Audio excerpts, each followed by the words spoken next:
Você já ouviu falar na segunda volta de Cristo? Será que ela realmente vai acontecer?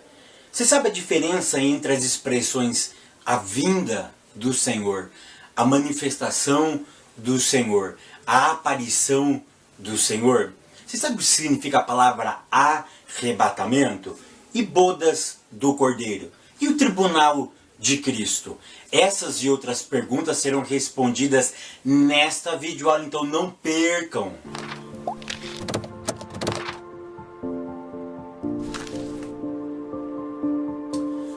A paz, queridos, que bom estarmos aqui novamente no nosso programa semanal da Escola Bíblica Dominical para darmos sequência à nossa série de estudos bíblicos baseado no tema A Razão da Nossa Fé. Assim cremos e assim vivemos. E hoje chegamos na lição de número 11 e ela está realmente imperdível. Por isso eu convido você a ficar conosco até o final, porque temos grandes lições para aprender nessa videoaula.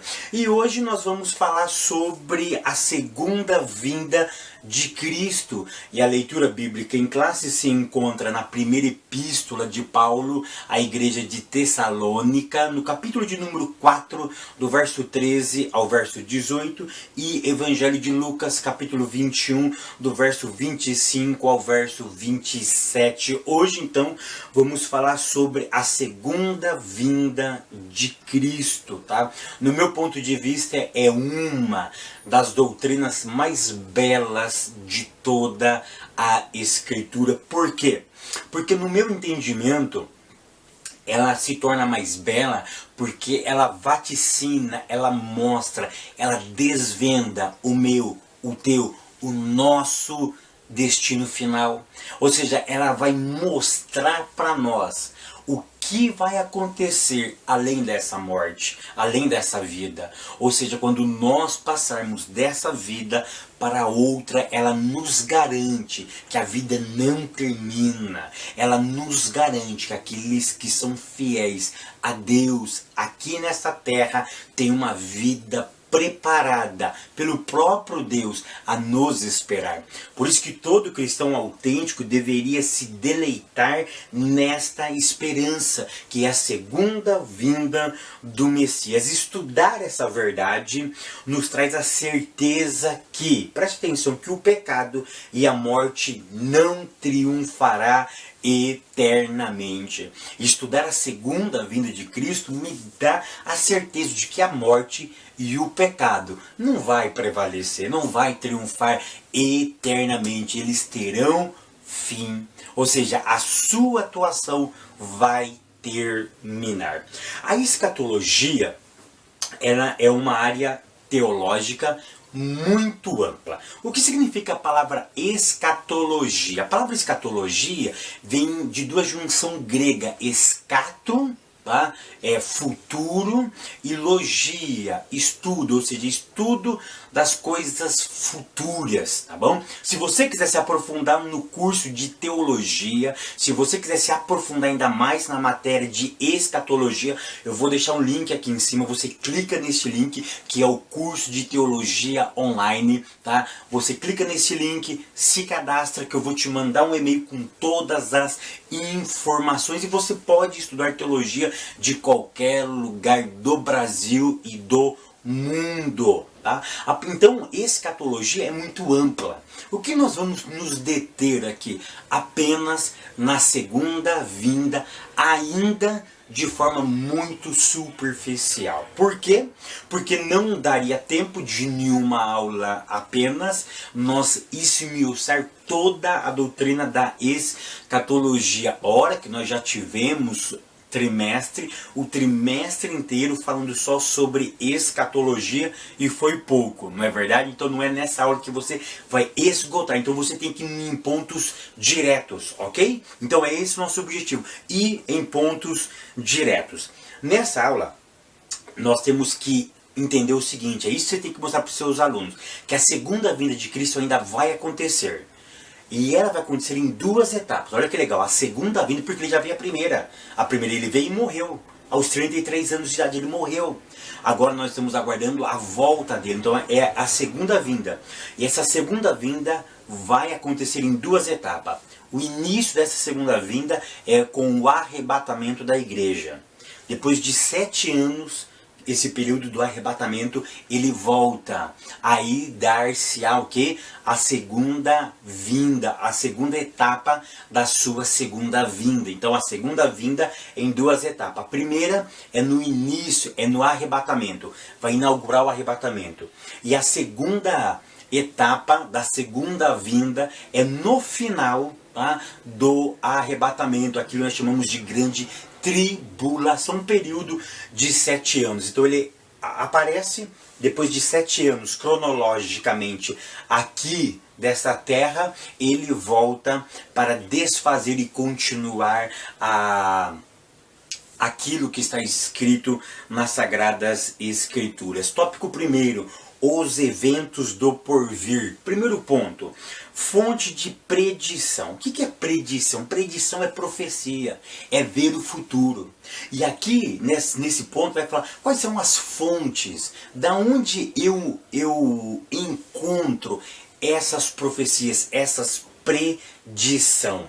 Queridos, presta atenção no que eu vou dizer. A única fonte segura, verdadeira e confiável é as Sagradas Escrituras. Em nenhum outro lugar da história, em nenhum outro livro sagrado ou não sagrado vai ter confiabilidade em relação a atos futurísticos. Ou seja, toda a história futurística, toda a ideia escatológica, ela sempre estará amparado dentro das Sagradas Escrituras. Ah, mas o irmão tal teve uma revelação. Se essa revelação não estiver de acordo com as Sagradas Escrituras, então isso é anátema. Presta atenção.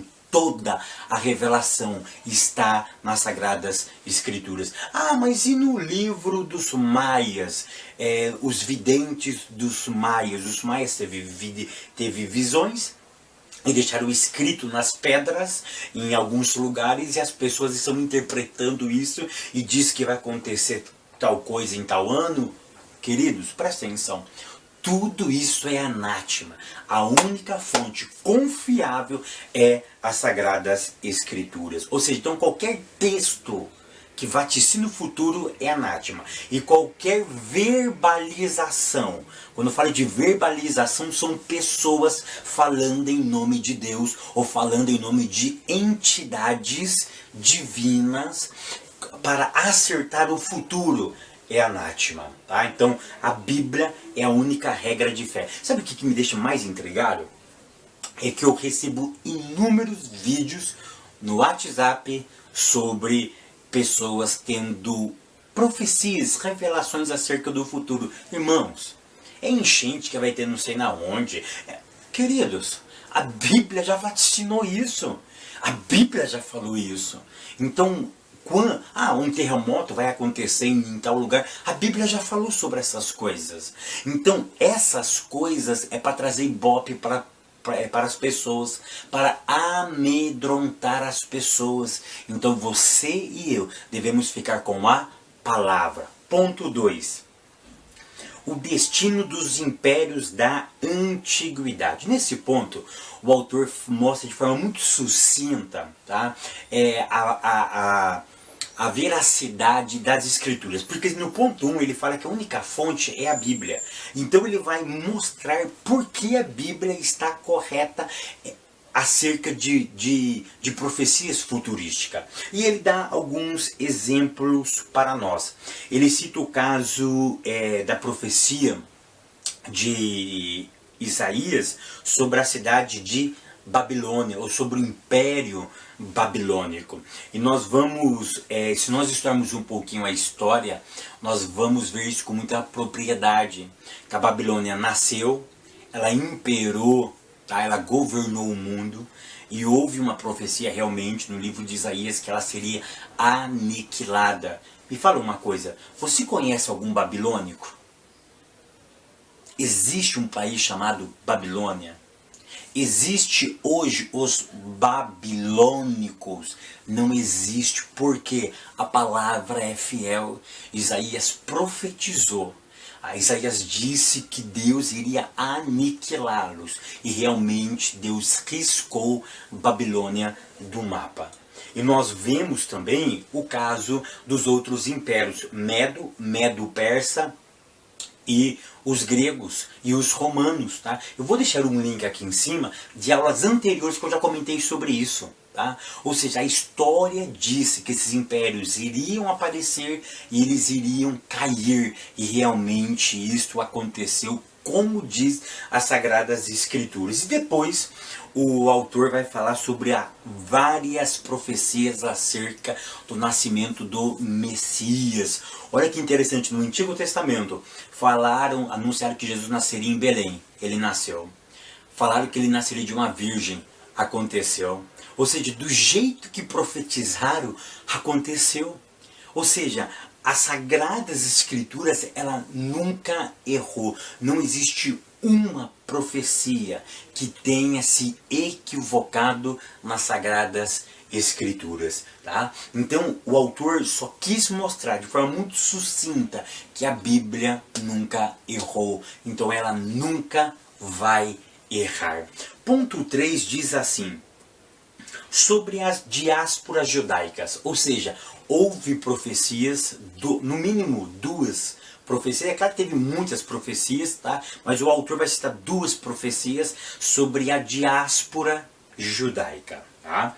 Você sabe o que significa diáspora? Diáspora é dispersão. Em hebraico é galuti. Tá? Se você quiser aprender hebraico comigo, eu vou deixar um link aqui em cima. Você clica nesse link. Depois você deixa o seu nome, o seu e-mail, que eu vou te mandar um outro e-mail dando passo a passo como você inicia o curso de hebraico comigo. É isso mesmo, serão vídeo aulas, tá? Onde eu preparei para você, especialmente para alfabetizá-lo dentro do idioma hebraico, tá? E aí você vai poder aprender a falar algumas ou muitas palavras em hebraico, tá bom? Então não perca essa grande oportunidade. Então galuti em hebraico é exílio, é diáspora, ou seja, é uma dispersão. E tecnicamente aconteceram duas diásporas judaicas. A primeira vai ter uma divergência em relação à data.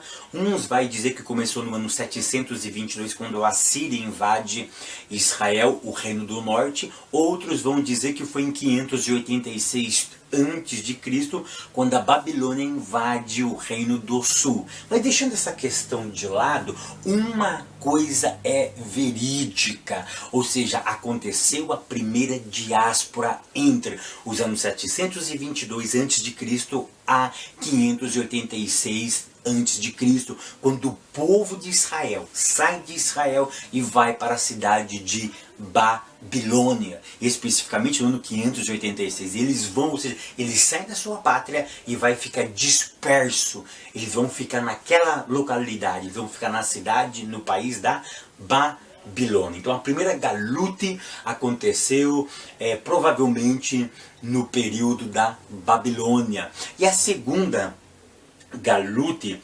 aconteceu no ano 70 depois de Cristo, tá?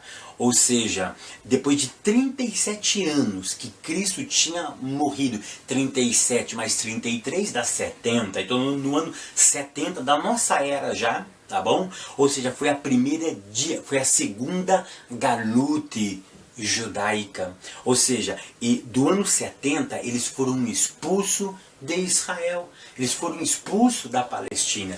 E para ser mais preciso, isso aconteceu às 16 horas do dia 14 de maio de 1948, quando decretaram a independência de Israel. Então perceba que do ano 70 até 1948, dia 14 de maio, precisamente às 16 horas, foi dado a independência de Israel. Então Israel teve duas grandes galutes, duas grandes dispersão. A última terminou em 1948. Agora, em 2018, no dia 14 de maio, vai se comemorar 70 anos da independência de Israel. No tópico 2 diz assim: termos bíblicos para a segunda vinda de Cristo. Aqui é fantástico. Presta atenção. Ponto 1. O que significa a palavra vinda? A vinda do Senhor. O termo, eu não vou discutir, tá, como que se pronuncia de forma correta isso daqui, tá? Mas nós vamos ler dentro da língua portuguesa a parousia ou parruxia, tá? Tem a ideia, tá, de uma não aparição. Mas o termo parousia tem a ideia de uma chegada de peso, ou seja, não é somente uma aparição por aparecer. É alguém que vai aparecer, mas com peso, com um propósito, com uma finalidade. Você conseguiu perceber a diferença? Ou seja, apareceu, tá bom, mas para que ele apareceu? Tipo aquelas festas, aquelas coisas, mas o que esse Bertano veio fazer aqui? Ou seja, qual foi a finalidade dele? Não teve finalidade nenhuma. Não, o termo vinda, parousia, tem a ideia de chegar com peso, chegar com um propósito. Ou seja, chegar para uma finalidade. Tá? Já o outro termo que o nosso autor fala ainda aqui, que o termo erromai, que também tem a ideia de vinda. Então olha só, o termo parousia tem a ideia de chegar, mas chegar com peso, chegar com propósito, chegar com algo marcante. É essa a ideia. Já o termo erromai tem a ideia de ir e vir. Mas preste atenção que o autor, o pastor Ezequiel Soares, ele é mestre em grego, né? Isso é muito profundo, porque a expressão erromai, ela tem a ideia de uma conexão entre a terra e o céu. Ou seja, essa expressão sempre foi usada quando o mestre se relacionava com a terra e com o céu. Era como se ele estivesse ligando esses dois mundos diferentes. Era como se ele quisesse uni-lo, se ele quisesse aproximar esses dois mundos. Tá? É essa ideia muito interessante dessa palavrinha em grego, tá? O erromai tem essa ideia, ou seja, ir e vir. Eu sei que o autor coloca aí o lugar que você está partindo. Ir e vir. Ou seja, se parte do céu, ele está indo. Se nós estamos aqui, nós estamos esperando a sua vinda. Então se ele está lá, eu vou ir. Se eu estou aqui, ele vai vir. É essa a ideia. Mas eu me aprofundei nessa palavrinha e ela traz justamente essa ideia de conexão. É por isso que ela se mistura às vezes. Ou seja, ele vai conectar o céu com a terra. É muito profundo. Então, a parousia, ele vai chegar com um propósito. Qual é o propósito dele? É de comunicar, é de reconectar terra e céu. Ou seja, ele vai vir e ir. Ou seja, é simultâneo, ele vai conectar esses dois ambientes. Tá? Quando ele veio justamente tentar fazer uma reconexão entre a terra e o céu. Tá? A outra expressão é a palavra manifestação e a palavra aparição. O termo aqui em grego, epifaneia, tem um sentido muito profundo. Olha o que eu pude aprender aqui, porque eu também aprendo. Quando eu estou estudando, eu aprendo muito, eu aprendo igual vocês. Tá? Essa aparição ou essa manifestação, como será? Ou seja, ele vai se manifestar. Ele vai aparecer. De que jeito? De boné? De cabelo grande? De cabelo curto? Com terno? Sem terno? De gravata? Como que vai ser essa aparição? Tá? Ou seja, esse termo, epifaneia, tem a ideia de como que ele vai aparecer. Tá?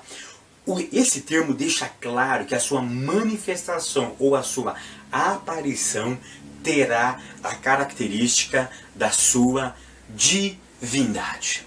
Então, olha que interessante, quando o texto no grego diz que ele vai aparecer na forma de epifaneia, ele não vai aparecer como ser humano, ele não vai aparecer de forma humana. Esse termo tem a ideia na essência. Esse termo traz do seguinte, ele vai aparecer, mas de que forma? Na sua divindade, na sua forma plena, na sua forma absoluta. Ou seja, ele vai aparecer como ele é. E isso é muito interessante, porque Deus hoje, no Antigo Testamento, por exemplo, ele sempre se revelava naquilo que nós conhecemos como teofania, Deus se materializando, né? Ou antropomorfismo, Deus tomando forma humana para se relacionar conosco. O termo epifaneia não, ele vai aparecer como ele é, tá? É tão interessante que esse texto, ele vai se permitir, uma outra ideia é, ele vai se permitir se revelar. Ou seja, é porque ele quer se revelar a nós. E ele vai se revelar através da sua divindade. Ponto 3. A palavra revelação. Já o termo apocalipse, né, que é um termo grego, que significa revelação, tem a ideia, olha que interessante, revelação.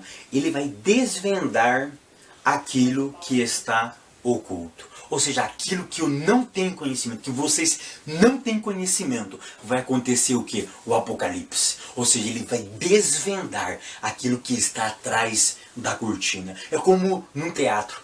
Vai começar o espetáculo, abre-se as cortinas. Como dizia um radialista muito famoso no futebol, ele sempre começava o jogo de futebol dizendo abre-se a cortina e começa o espetáculo. Ou seja, está oculto. Ou seja, ele vai revelar algo que eu e você ainda não tem conhecimento. Por isso que estudar a segunda vinda de Cristo é algo espetacular, porque ainda nós não temos ideia quando essa cortina se abrir, aquilo que vai ser revelado para mim e para você. São coisas inefáveis que Paulo nem conseguiu relatar na sua essência para nós. Ou seja, o Apocalipse ainda vai acontecer. O tópico 3 diz assim: os eventos da segunda vinda de Cristo. O primeiro evento, então, vai ser o arrebatamento da igreja. Nós estamos vivendo aqui, o arrebatamento da igreja começa hoje, por exemplo, aconteceu hoje. O que é arrebatamento? Arrebatamento vem da palavra rapto, ou seja, é algo muito tirado de forma, de forma muito abrupta, é num supetão. A pessoa tirou, mas que você menos percebeu, já foi embora. Esse significa o termo arrebatamento. Então ele vai ser a inauguração da segunda vinda dele. Tá? Então a segunda vinda dele vai inaugurar-se com o arrebatamento da igreja. Esse arrebatamento não vai ser visual, somente os santos, tá, vão poder presenciar isso. O mundo não vai ver Cristo ressurreto nas nuvens. Isso não vai acontecer. O arrebatamento, ele vai ser um evento único e não repetitivo. Ele não vai ficar arrebatando as pessoas hoje, amanhã, quarta, quinta. Não, é uma única vez, pronto. Passou, passou. Perdeu. Fazer o quê? Vai ter que passar na grande tribulação, meu irmão. Vai ter que passar na grande tribulação, meu irmão. Então isso é muito importante nós frisarmos. É único e não é repetitivo. É simultâneo, ou seja, vai acontecer em todos os lugares ao mesmo tempo. Ele não vai respeitar outra coisa. Fuso horário. Ah, mas aqui é meia-noite, lá é meio-dia. Não vai ter esse problema. As pessoas estarão dormindo, vai ser arrebatada. Estarão trabalhando, serão arrebatadas. Então o fuso horário não vai impedir o rapto da igreja, tá? Ponto 2, a vinda de Cristo em glória, tá? Nesse ponto, aconteceu o arrebatamento da igreja. Olha só, aqui na terra vai começar um período de 7 anos. Esse período de 7 anos nós conhecemos como a grande tribulação. O que vai acontecer na grande tribulação? Coisas terríveis, tá? Nós não temos tempo para isso. Se você quiser realmente se aprofundar nisso, entra nas minhas videoaulas, tá? Eu tenho muitas videoaulas sobre escatologia, onde nós falamos com muita propriedade sobre isto, tá? Então olha, ponto 2, a vinda de Cristo em glória. Então olha só, o início da segunda vinda foi no arrebatamento. Vai ser em 2 fases. Primeiro arrebatamento, segundo, no final da grande tribulação, tá? Então começa o arrebatamento, inicia-se aqui nessa terra a grande tribulação. Grande tribulação vai ter um período de 7 anos, ok? E como que ele vai voltar? Tá? Na segunda vida passou 7 anos, beleza, Fábio, como que ele vai voltar? Olha que interessante. Essa segunda vinda vai ser diferente do arrebatamento. Essa segunda vinda, ele vai voltar de forma visível, todo olho verá. Ele vai voltar acompanhado de quem? De mim, de você, dos santos, dos fiéis. Tá? Depois de 7 anos que nós reinaremos com ele lá, nós vamos participar de 2 eventos no céu. Aqui na terra tem grande tribulação. Então ele volta de forma visível, ele volta de forma acompanhada pelo santo, ele volta de forma punitiva, ele vai punir as pessoas que ficaram aqui e os seus reinos, tá? Ele volta para estabelecer o trono de Davi, ele volta para destruir a besta e o falso profeta, e ele volta para estabelecer o milênio. Então você viu que ele volta com propósito, que nós vimos já esse termo aqui em grego já. Olha que profundidade isso. O ponto 3 diz assim, a grande tribulação. A grande tribulação ela vai começar quando? Quando a igreja foi arrebatada. A igreja saiu hoje, começa a grande tribulação. Tá? Quanto tempo vai durar? 7 anos. Eu digo sempre, 7 longos anos. Vai ser um episódio, vai ser um momento da história da humanidade sem precedente. Nunca houve e nunca haverá tamanho sofrimento como nos dias da grande tribulação. Ponto 4. O tribunal de Cristo e as bodas do Cordeiro. Olha só, a igreja foi arrebatada. Aqui na terra, 7 anos de tribulação. E lá no céu, o que vai acontecer com a igreja? 2 eventos. Primeiro evento, o tribunal de Cristo. Ele vai nos punir, não. O tribunal de Cristo é uma premiação. Ele vai te premiar por aquilo que você fez. Perceba que a salvação não é pelas obras, mas ele vai galardoar você por aquilo que você fez, baseado na intenção do seu coração. Terminado o tribunal de Cristo, vai acontecer um outro evento, que é as bodas do Cordeiro. Para que vai ter uma boda do Cordeiro? Para que vai acontecer as bodas lá na eternidade? Olha que interessante. A Bíblia sempre descreve a igreja como a noiva e Cristo como o noivo. O que é uma boda? É uma festa, ou seja, vai ser a celebração do casamento entre a igreja e Cristo, entre a noiva e o noivo, ou seja, vai ser uma festa onde nós iremos celebrar a união definitiva entre nós e o nosso Salvador. E eu concluo essa aula dizendo o seguinte: essa deve ser a nossa real esperança, morar um dia com Cristo na eternidade. Eu termino essa aula dizendo: Maranata, ora vem, Senhor Jesus. Que Deus continue abençoando você, meu irmão, você, minha irmã. Que a tua casa, o teu ministério continua sendo abençoado pelo Senhor. E até semana que vem, querendo Deus.